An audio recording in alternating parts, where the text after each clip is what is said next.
Assalamualaikum warahmatullahi wabarakatuh. Kelompok kami memilih isu krisis iklim dan kerusakan lingkungan. Nah, saat ini perubahan iklim menjadi masalah yang dirasakan hampir di seluruh dunia, termasuk Indonesia. Nah, dampaknya itu dapat kita lihat dari meningkatnya banjir, cuaca ekstrim, kebakaran hutan, hingga pencemaran lingkungan. Nah, masalah ini bukan hanya disebabkan oleh faktor alam, tetapi juga oleh cara manusia memanfaatkan ilmu pengetahuannya,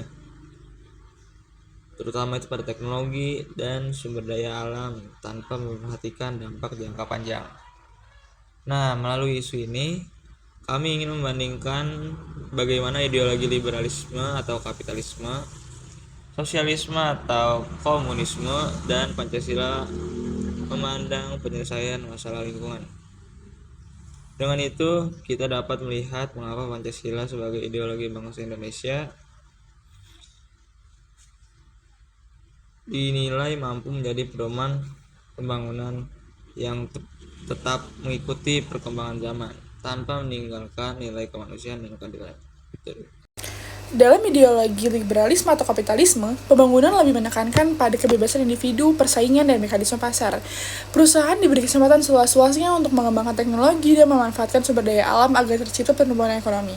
Dari sisi positif, sistem ini mampu mendorong inovasi dan menghasilkan berbagai teknologi yang dapat membantu dan mengatasi masalah lingkungan seperti energi terbarukan atau kendaraan listrik.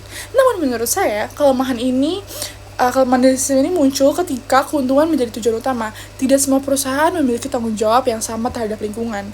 Jika pengawasan negara lemah, eksploitasi sumber daya alam akan terus terjadi karena dianggap menguntungkan secara ekonomi. Akibatnya, pembangunan memang berkembang, tapi kerusakan lingkungan dan kesenjangan sosial juga dapat semakin meningkat.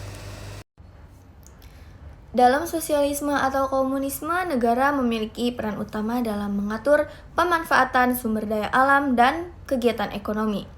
Pemerintah dapat membuat aturan yang lebih ketat agar eksploitasi lingkungan dapat dikendalikan dan hasil pembangunan dapat dinikmati secara merata oleh masyarakat.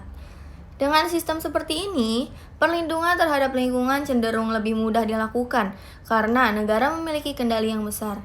Di sisi lain, jika seluruh kebijakan hanya bergantung pada pemerintah, ruang bagi masyarakat dan sektor swasta untuk berinovasi menjadi lebih terbatas.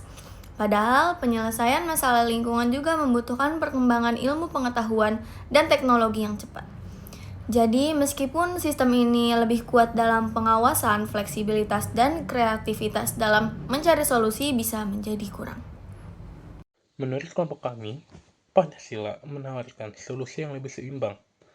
Dalam modul 13, dijelaskan bahwa ilmu pengetahuan dan teknologi harus dikembangkan berdasarkan nilai-nilai Pancasila, sehingga kemajuan IPTEK tidak hanya mengejar keuntungan, tetapi juga harus menghormati nilai-nilai kemanusiaan, tanggung jawab, dan kesejahteraan bersama. Sedangkan modul 14 dijelaskan bahwa nilai-nilai Pancasila harus diterapkan dalam setiap bidang pembangunan agar terciptanya keadilan sosial dan keseimbangan antara pembangunan ekonomi, manusia, dan lingkungan.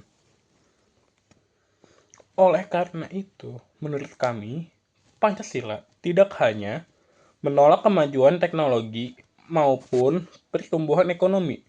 Justru, Pancasila mengarahkan agar pembangunan dilakukan secara bertanggung jawab melalui musyawarah, gotong royong, dan keadilan sosial.